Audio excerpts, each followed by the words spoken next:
Hey everyone, the Logitech MX Mechanical Mini for Mac completely changed my typing experience this last year. But after 12 months of daily use, I discovered something surprisingly that no initial review will tell you. Stick around until the end to find out if the premium keyboard with the Mac-specific key labels is actually worth the investment long term. After a year of daily use, the build quality of the Logitech MX Mechanical Mini has held up in ways I didn't expect. The aluminum top barely shows any signs of wear, and the space gray finishes still perfectly match my other Apple devices. They also offer a pale gray option if you prefer a lighter aesthetic. What's remarkable is that none of the key labels have faded at all, unlike several other keyboards I've used long term. There's absolutely no flex, squeaking, or wobbling, which is impressive considering how many hours I spend typing on it. The features I come to rely on the most is the seamlessly device switching. With just a tap of the F1, F2, or F3, it instantly connects to different devices.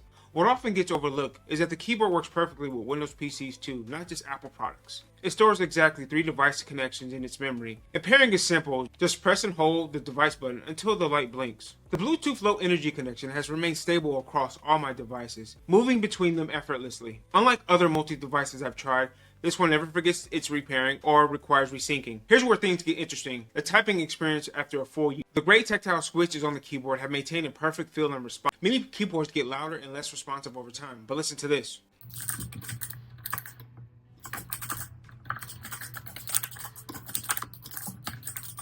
The consistency is remarkable. I still prefer the ankle positioning with the 2 adjustable feet on the back of it.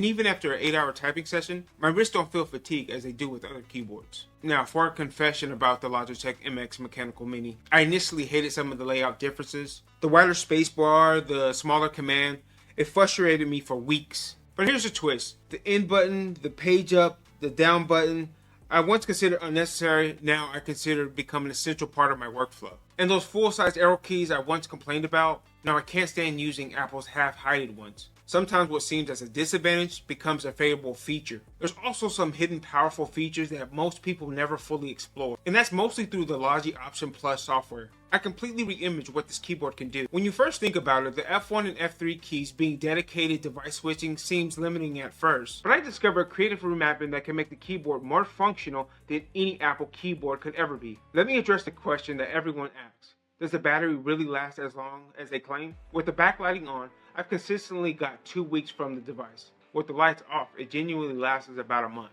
Here's the surprising part: after an entire year of heavy use, I've only charged this about 30 times using the USB-C cable that's included, and the battery capacity still remains virtually unchanged. Remember, it only works wirelessly. The USB port is strictly for charging. After 100 hours of typing, here's what still impresses me about the Logitech keyboard. The build quality still remains exceptional, with virtually no signs of wear.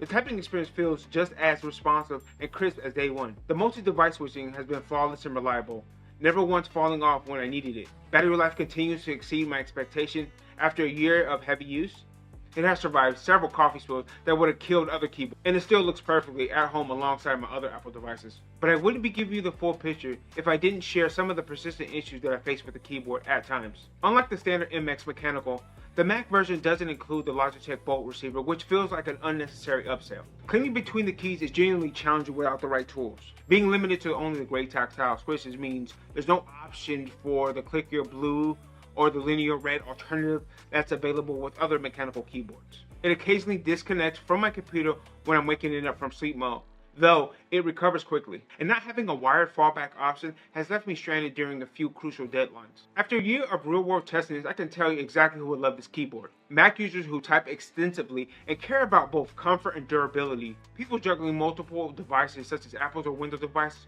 who hate constantly reconnecting the devices. And anyone who appreciates premium design but demands functionality over aesthetics. Users willing to invest in a keyboard that will still work perfectly years from now. And those who want the satisfaction of a mechanical keyboard without disturbing everyone around them. So here's the surprising conclusion I promised at the beginning. After using the Logitech MX Mechanical Mini for a full year, it actually exceeded my initial positive review. As you know, most tech products degrade in satisfaction over time, as the novelty starts to wear off and real flaws start to emerge. This keyboard has done the opposite. The more I use it, the more I appreciate it through the design and the reliable performance it brings.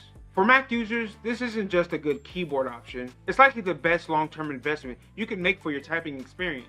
Seriously, if you're on the fence about the Logitech Mechanical Mini, my advice after a year of daily use is simple: it's worth every penny. I've included a purchase link in the description below. If you have a question of the long-term use, please drop them in the comments and I'll share my experience. And don't forget to like the video and subscribe for more honest long-term tech reviews. Thanks for watching. We'll see you in the next one. Peace.